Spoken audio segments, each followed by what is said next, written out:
1991, technical divers descending through the pitch-black waters off the coast of New Jersey swept their halogen lights across a massive, rust-encrusted cylinder. It was a World War II German U-boat. Off the coast of New Jersey, hundreds of feet beneath the Atlantic, rests the wreck of German submarine U-869, a lost Nazi vessel hidden for decades. How did it sink in a place no records ever confirmed? Divers uncovered not just the submarine but scattered remains and signs of a violent internal blast.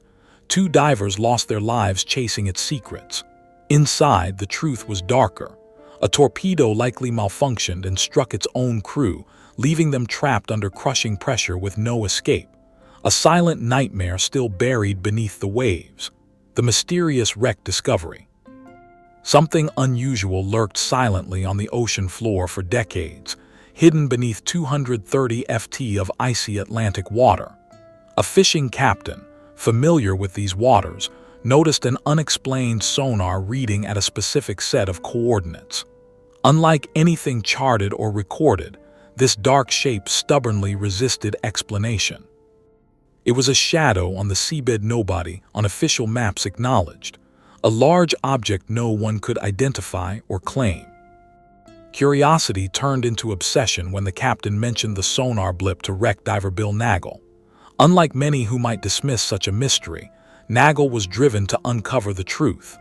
In September of 1991, he assembled a team of experienced technical divers and set sail toward those coordinates, eager to peer into the unknown. The ocean that morning was cold and gray, a fitting backdrop for what they were about to face, a relic lost to history sitting mostly untouched beneath the waves.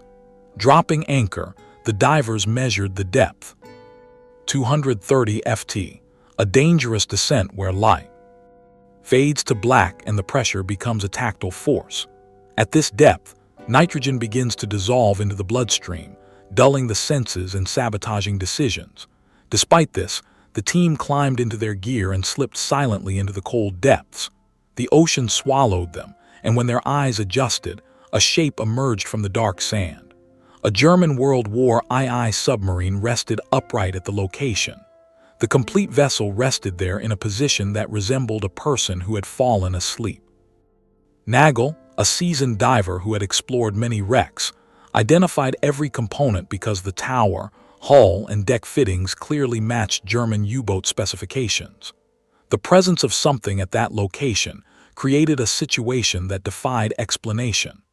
The intact submarine remained in New Jersey waters because no records documented its presence there. The divers displayed their skills by performing silent movements around the ship. The object that lies on the ocean floor appears to have been dropped to that position. The crew members apparently stayed on board because some hatches remained closed. The crew members remained on board because they needed to stay locked inside the ship. The steel door showed evidence of storm damage, yet the control room showed evidence of violent force, which had bent the steel inward. The area beyond that twisted opening small pale bones that belonged to men who had died without returning to their homeland. The objects from the war did not exist as useless artifacts because they represented actual people who experienced a permanent loss of their existence at a moment of catastrophic disaster. The people who died took their hidden information with them to their graves, which stayed hidden for 30 years until it was finally discovered. The divers conducted their search to find identification marks, which included the serial numbers and metal tags that German submarines used as standard equipment, but their efforts resulted in no discoveries. The submarine's hull stood entirely stripped of all its identifying marks because someone had intentionally removed its complete set of identity indicators. When the team surfaced, attempts to identify the wreck met silence. Officials from naval archives and historians confirmed it. No German submarine was recorded lost here. The records reported no incidents near the New Jersey coast, which included attacks or ship sinkings. The wreck defied every written account, a ghost ship lost not just in water but in history itself. Music, descending into such depths brought risks beyond the physical, as the divers would soon learn under the ocean's unyielding pressure. The dangerous dives begin. The allure of solving a decades-old naval mystery drew more divers to the site, though many knew it was no ordinary wreck dive. The depth alone, 230 ft, placed it beyond casual exploration, with risks multiplying in the cold, crushing dark. The thin margin for error demanded special equipment and gases to protect the brain from nitrogen's slow poison. Despite music, some divers faced the challenge without adequate resources, a decision that would have tragic consequences. Among the most fearless was a father and son team from Pennsylvania, Chris Rouse and his 22-year-old son, Chrissy Rouse Jr. With reputations built on daring dives along the East Coast, they studied every known detail about the ghost sub and finally decided it was their moment to explore it firsthand. The morning of October 12, 1992, dawned with rough seas and ominous waves swaying their boat, the Seeker II. Both men admitted to uneasy feelings about that dive, a sense of foreboding that proved to be well-founded. A crucial missing element was their lack of trimix breathing gas, a specialized mixture that shields divers' brains from nitrogen narcosis. The expensive tanks were out of reach financially, so they relied on ordinary air, a gamble that dulled judgment in the darkest, most dangerous moments. As they slipped beneath the waves, the crushing pressure closed in, and the nitrogen quietly sabotaged their thinking without their immediate awareness. Chrissy led the dive into the submarine's interior, determined to uncover evidence that would finally name the mystery vessel. He entered through an open hatch, threading a guideline behind him and moving carefully through decades of silt and corrosion. Music. The interior was thick with suspended sediment that clouded their vision at every movement, making navigation treacherous. As he reached toward an object buried under a folded rubber life raft, the fragile wreckage shifted suddenly. The corroded metal that had leaned for 50 years broke loose, collapsing with crushing force and pinning Chrissy face down in the silt. He faced suffocation because he could not move his legs or push away the steel weight that trapped him in total darkness. His air supply dwindled rapidly, each breath more desperate than the last, as panic music tightened its grip. His father waited above while he observed the guidelines for any signs of trouble. The minutes passed with extreme difficulty. Chris dove to the wreck when he realized his son was missing and discovered Chrissy trapped under the falling debris. He began tearing at the rusted metal without any hesitation while his hands bled from the effort until he finally freed himself. The blackness of their surroundings concealed an invisible danger that made their situation more dangerous. The nitrogen that had entered their bodies after they stayed underwater beyond their scheduled time prevented them from making a safe ascent to the surface. Decompression must follow proper procedures, which require extended intervals for nitrogen to leave the bloodstream. The procedure requires 2 scheduled stops, which should be followed because skipping them leads to decompression sickness, which causes severe internal gas bubble explosions that damage both tissue and nerve pathways. Chrissy panicked because he had already reached nitrogen narcosis when he inhaled water through his regulator. The sudden pressure shift caused their bodies to break apart internally, which resulted in severe decompression sickness. Their underwater stay lasted 41 minutes before they returned to the surface, but Chris remained still with his vacant gaze. He passed away 20 minutes after medical personnel attempted CPR on the boat. Chrissy was transported to a hyperbaric chamber after being airlifted. Although he remained in a faint state of consciousness, he could describe their terrifying experience. Chrissy shared his jungle experience, which included hearing drums and feeling a monstrous threat that emerged from a nitrogen-induced hallucination. His brain ceased to function when he required it the most. The father and son who sought answers beneath the ocean had paid the ultimate price for their bravery. The crew members experienced extreme tension when people approached the wreck site music, because they understood the life-threatening dangers while trying to uncover the submarine's hidden secrets. What their eyes would reveal inside the submarine would deepen the tragedy and horror beyond any initial guess. Inside the submarine, the divers' return to the submarine brought a profound silence as the cold Atlantic water cloaked the steel ghost resting on the ocean floor. Entering areas unexplored in previous dives, they uncovered a scene unlike any typical submarine wreck. Bones of crewmen lay not clustered in their stations, but scattered across the control music room. Some skeletal remains had wedged into narrow steel crevices or lay beneath twisted machinery, evidence of violent forces at work inside the hull. This was no gradual sinking or slow flooding. Heavy equipment had been torn from mountings, control panels hung at unnatural angles, while thick steel plates were pushed violently inward near the control room hatch. These signs told an unmistakable story of a catastrophic internal explosion. Unlike open-air blasts, explosions inside submarines generate shock waves trapped by the narrow steel hull, compressing air and generating fatal pressure ripples throughout every compartment. Sailors inside such a blast would have had virtually no warning. Shock waves would slam through the interior like a hammer in a pipe, hurling crew members in different directions with lethal force. Some died immediately. Others suffered blunt trauma from collisions with equipment or bulkheads. Despite the devastation, many personal belongings remained in place. Shoes, dishes, fabric, silent witnesses to interrupted lives and daily routines shattered in an instant. Examining the hull near the control room revealed damage unlike that caused by standard depth charges, which exploded near but not directly on submarines. Instead, the steel plates were ripped open and bent inward, as if struck by a focused high-impact blast. Only one weapon from World War II's arsenal could cause such damage, a torpedo designed to explode on direct contact and obliterate its target.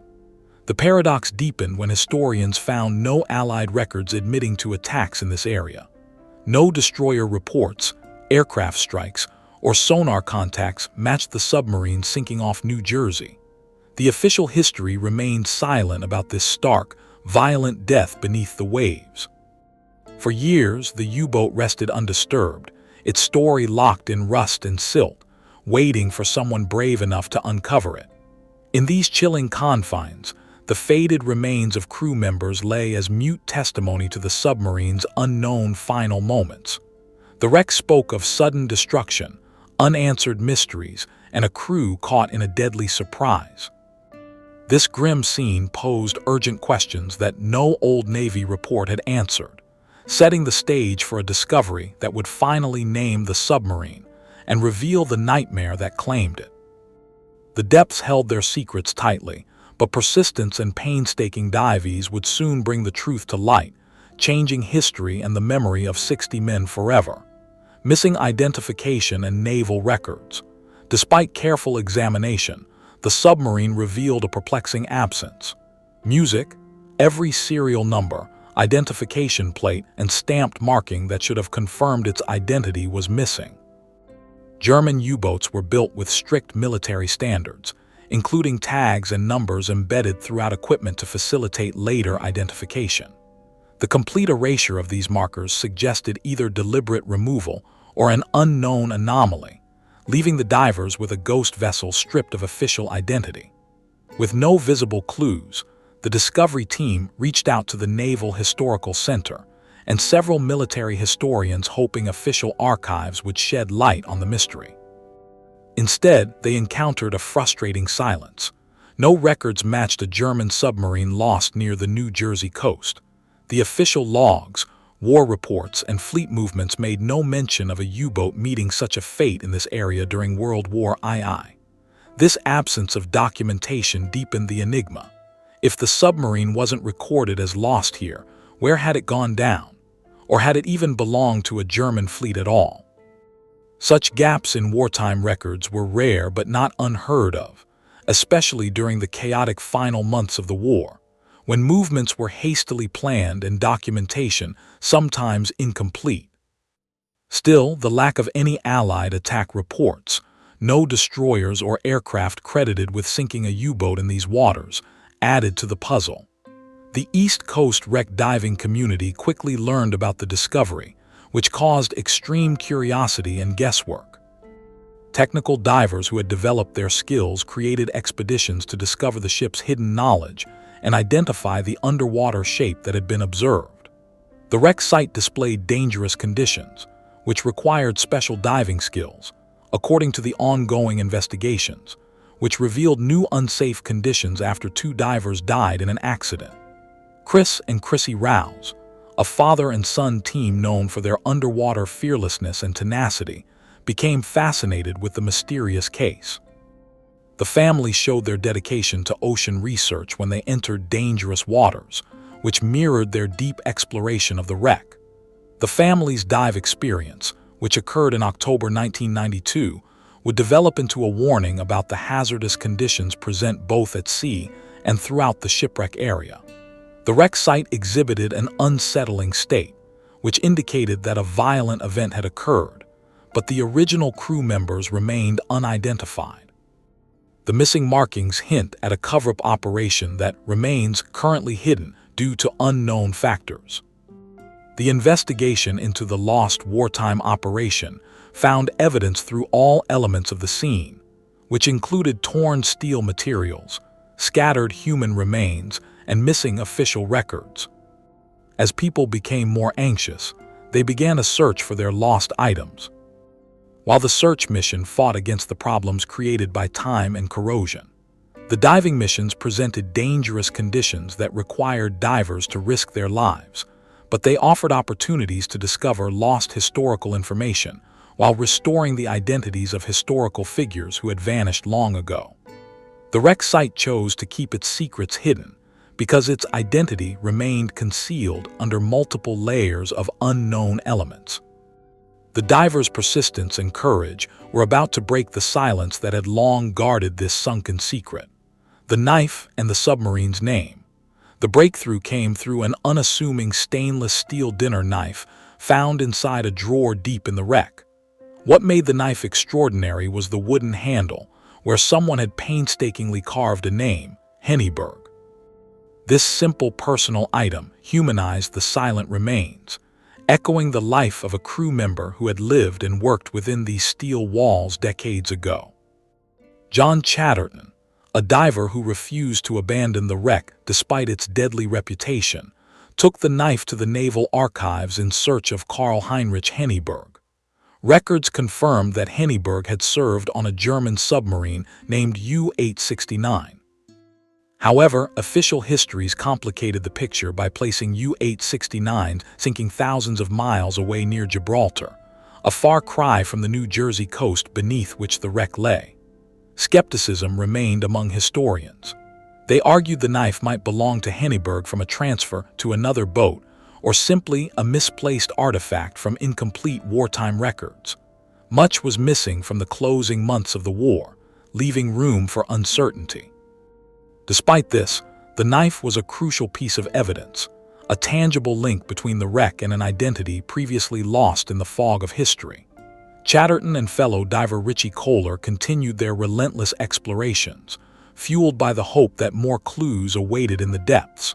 Years passed in cycles of dangerous dives, but their efforts culminated in a discovery that finally put a definitive name on the wreck. In August of 1997, Chatterton found a small wooden box in the electric motor room, about which hung a plastic identification tag. The tag was weathered yet legible, U-869. Just 3 inches long, it bore the letters that resolved a 6-year mystery involving dozens of dives and tragic losses. The identity of the wreck, the elusive submarine lying 60 miles off the New Jersey coast, was confirmed at last. This revelation shattered accepted narratives. Rewriting the story of the implications were profound. For more than 50 years, families of U-869's crew mourned lost loved ones far from the true site of their deaths. Memorials listed the eastern Atlantic near Africa as the boat's grave, but reality lay beneath cold American waters. This submarine's discovery corrected history and gave long overdue closure to names and faces once swallowed by the ocean's silence. Shortly after the identification, a German documentary aired featuring the sole surviving crew member, Herbert Guski. Hospitalized and unable to sail on U-869's last mission, he had waited decades not knowing his comrade's fate or resting place. Watching images of the wreck on television, Guski was overcome with emotion, finally confronting the truth that had eluded him for more than half a century. His testimony added a poignant layer to the story, a personal connection to men like Karl Heinrich Henneberg, who had lived, worked, and died within that steel tomb. Guski's grief and new nightmares spoke to the lasting scars of war, woven through lives anchored by loss and memory. With the wreck's identity unveiled, a more terrifying question surfaced. What music had so violently destroyed U-869 and its crew in waters long thought clear of conflict? The answer would reveal not only deadly technology, but a nightmare no crew should ever face: the owner's tragic story. Years after the wreck's identification as U-869, a documentary aired in Germany that reached a man who had waited decades for answers. Herbert Guski, a former crew member and the sole survivor, had been left behind before the submarine's final voyage due to illness. For more than 50 years, he lived without knowing what had become of his comrades or where they had perished. Seeing the images of the submarine on screen shattered a silence that had stretched over half a century. Guski's tears in front of the camera spoke to a grief both personal and profound. He called the lost sailors "my brothers," recalling the lives and friendship they had shared inside the steel confines of the U-boat. The television program showed the knife bearing Henneberg's name, a man Guski had worked alongside in the radio room. That simple artifact connected him instantly back to a past he believed lost forever. The emotions stirred up by the discovery broke through years of stoicism. Guski described how the revelation rekindled old nightmares and sorrow. He confessed that the rediscovery didn't just bring closure, but reopened wounds, reminding him of those who never returned. It was a haunting reminder that war's losses linger long after the guns fall silent. His account humanized the tragedy, transforming numbers and wreckage into real people with hopes, fears, and families. Guski's experience highlighted the invisible burden borne by survivors, the trauma of absence, and the weight of memory. His story became a touchstone for honoring not just the men lost, but the lives irrevocably marked by their disappearance. The documentary showed how families of U-869 crew members who died at sea had spent their lives without knowing their actual family members' fates. Some family members learned the truth only decades later, holding the knife like a link to a father they never really knew. The renewed recognition created a painful connection for those families, which allowed them to remember their departed family members. The rediscovery altered memorials and historical records, correcting the long-held belief that U-869 had been destroyed near Gibraltar. The submarine's actual burial site existed beyond the American coastline music, because this fact altered how history documented the crew and their ultimate sacrifice. The submarine story now affected people on both sides of the Atlantic as a result of this transformation. Guski's testimony showed how the human aspects of the tragedy shared space with its historical importance. He gave voice to the silent men entombed beneath the sea, reminding the world that their lives were more than a wartime statistic. His memories, together with his grief, established a crucial connection that linked historical time. The emotional weight of this reunion between history and humanity left a powerful impression on those who followed the story. The wreck site hides personal narratives about people who died unexpected deaths, yet remain alive in memory. The U-869 tragedy extended beyond a submarine disappearance to include brothers who suffered separation through historical events and personal losses. The investigation reached its end when all identity information became known. So, researchers started examining how the catastrophic underwater event happened without any recorded evidence. What had destroyed the U-boat so completely that it slipped from all official accounts? The answer lay in one of World War II's most advanced and deadly innovations, a weapon that could turn against its own creators, the torpedo that slain the crew.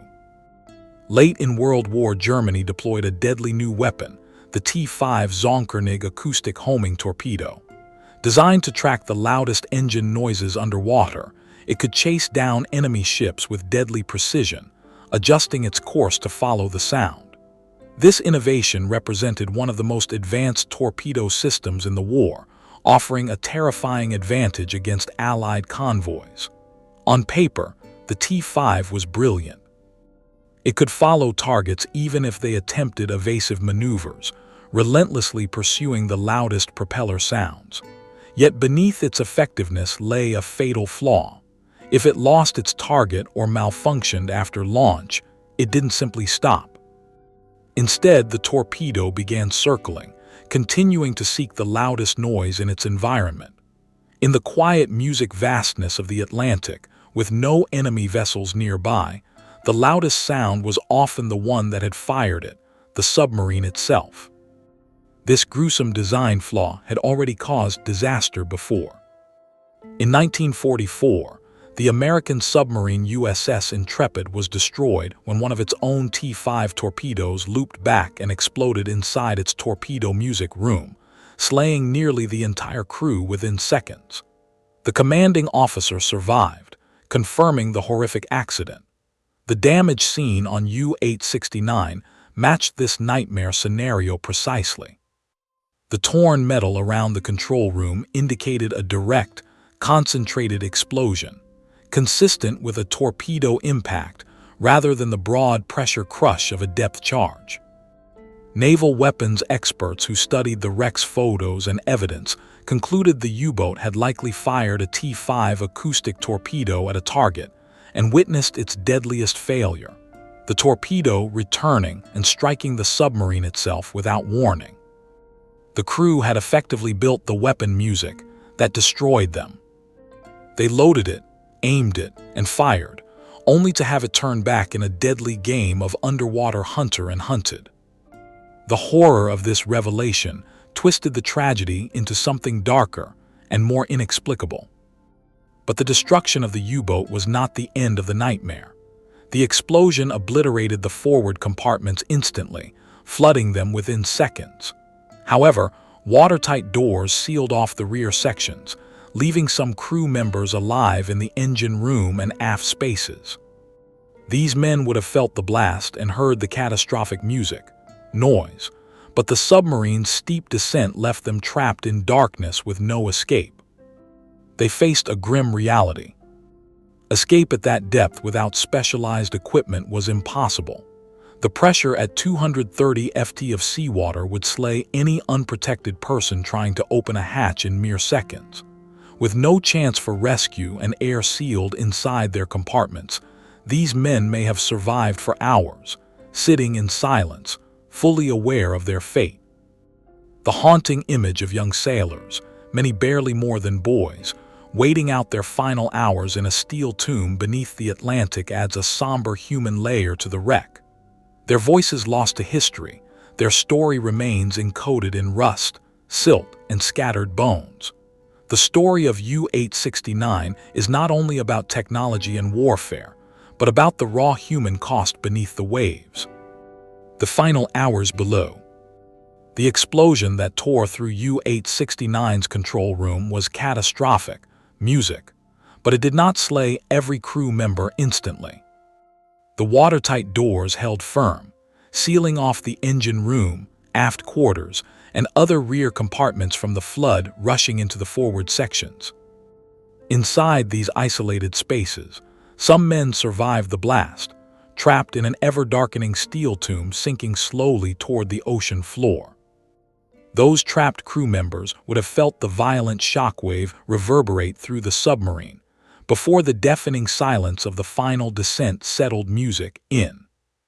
Every sailor aboard was trained to recognize what the deck angle meant. the slow tilt, nose down, the unmistakable sign that their vessel was sinking with no rescue ever coming. At depths around 230 ft, the pressure outside meant certain death to anyone attempting escape without specialized gear. Air trapped in those compartments provided a cruel form of sanctuary. It could last for hours, keeping the men alive, but sentenced to a claustrophobic, dark limbo beneath the ocean. Those were hours of unbearable fear and helplessness, knowing the outside world offered no hope. Young men in their 20s, many barely adults, were left to face their end in suffocating silence. The story gains a darker weight from the belief that some people who lived through the first explosion, yet died later because they drowned in the ocean. Their final moments probably sounded with the submarine creaking, as its structure became more fragile while water pushed against the hull at constant intervals. The situation developed into an endless period of time, which left people without hope, because there was neither a rescue party nor a communication system to alert them. The ocean depths concealed the final moments of their loved ones, which will result in families mourning their deaths for many years without receiving any explanation. The wreck functions as a solemn memorial that decays through time and saltwater corrosion of its steel structure, while it maintains the memories of those whose lives ended prematurely. The place exists as a burial site that lacks any headstone, because only the frigid Atlantic Ocean flows above it. The hull will experience gradual deterioration throughout the years, which will result in its eventual collapse when the remains and artifacts will scatter across the ocean floor. The complete disappearance of direct evidence from the site where 60 men died will occur during that time. The ocean will completely conceal everything that exists at their burial site, because there will be no marker or official recognition of their memorial site. The dreadful outcome of their situation demands our remembrance that war creates its consequences through both military confrontations and the hidden narratives of people who died at sea. The story of U-869 is a haunting journey into mystery, tragedy, and discovery beneath the Atlantic waves.